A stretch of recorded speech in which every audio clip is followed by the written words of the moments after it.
नमस्कार दोस्तों, आज की कहानी है बेटा बहू बुढ़ापे का सहारा। अरे रिया, जल्दी से माँ को तैयार करके बाहर लाओ यार, कब से इंतजार कर रहा हूँ। अपनी कार निकालते हुए सोहम ने कहा। बस अभी लाई, माँ जी को कपड़े पहना रही हूँ, कहते हुए रिया अपनी 70 साल की बीमार सास की साड़ी लपेटने लगी। फिर दोनों तैयार होकर गाड़ी में बैठ गए और सोहम ने गाड़ी स्टार्ट कर एक अच्छे रेस्टोरेंट के पास जाकर रोक दिया। सब ने मिलकर डिनर ऑर्डर किया। रिया ने भी सास की पसंद का खाना मंगाकर अपने हाथों से ही खिलाया। रेस्टोरेंट में बैठे लोग रिया की सास को घृणा की नज़रों से देख रहे थे, इसीलिए कि सास ज़्यादा खाना और पानी अपने कपड़ों पर गिरा रही थी। खाना खत्म करके सोहम ने बिल पे किया और रिया ने सास के हाथ मुंह धोकर उनके कपड़ों पर लगे खाने को साफ किया और फिर सास को सहारे से उठाकर गाड़ी में बिठाने जा ही रही थी कि रेस्टोरेंट में साथ ही खा रहे बुजुर्ग दंपत्ति ने रिया से पूछ लिया, आपकी माँ है ये? रिया ने जो जवाब दिया वह चौंकाने वाला था। रिया ने कहा, पति की माँ मेरी माँ हुई, हाँ यह मेरी माँ है। आप सोच रहे होंगे कि हम सब ऐसी अवस्था में बाहर लेकर आए हैं, तो सुनिए, मेरे पति को इन्होंने अकेले ही पाला है। जब पति छोटे थे तो माँ ही इन्हें गोद लेकर खिलाती पिलाती सब कराती थी। बहुत अरमानों से बच्चे को पाल पोस कर बड़ा की है।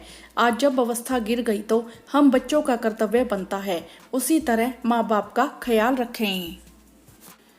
वैसे आज हम दोनों की शादी की सालगिरह है, तो सोचा माँ जी को अकेले ऐसे कैसे छोड़ दूं इस अवस्था में, इसीलिए साथ लेकर आई। सुनकर बुजुर्ग दंपत्ति की आंखों में आंसू आ गए। उन्होंने रिया को आशीर्वाद दिया। फिर सोहम ने गाड़ी स्टार्ट की। तीनों घर के लिए निकल गए।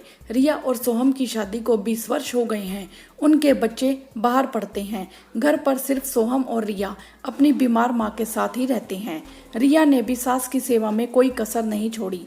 रिया एक समझदार बहू के साथ ही 2 बच्चों की माँ भी है, जिसने बच्चे पालने के दौरान अपने बच्चों के भविष्य के लिए आशा उम्मीद की किरण अपने मानस पटल पर हर माँ की तरह सजाया और माँ के संघर्ष, नींद, चैन, चाहत और समर्पण को अच्छे से समझी भी है। इसीलिए रिया ने सास के बुढ़ापे की लाठी बनने में किसी भी तरह की चूक नहीं की।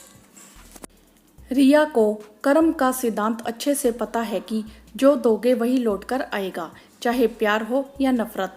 रिया की सेवा एक सीख है आने वाली पीढ़ी के लिए कि उनके बच्चे जो देख रहे हैं, सीख रहे हैं, वह भी आने वाले कल में अपने माता पिता को उतना ही लौटाएंगे जितना रिया और सोहम अपने बुजुर्गों को आज दे रहे हैं। आपकी इस विषय में क्या राय है, आप हमें कमेंट करके ज़रूर बताएं। वीडियो को लाइक करें, शेयर करें और चैनल को सब्सक्राइब भी करें। धन्यवाद।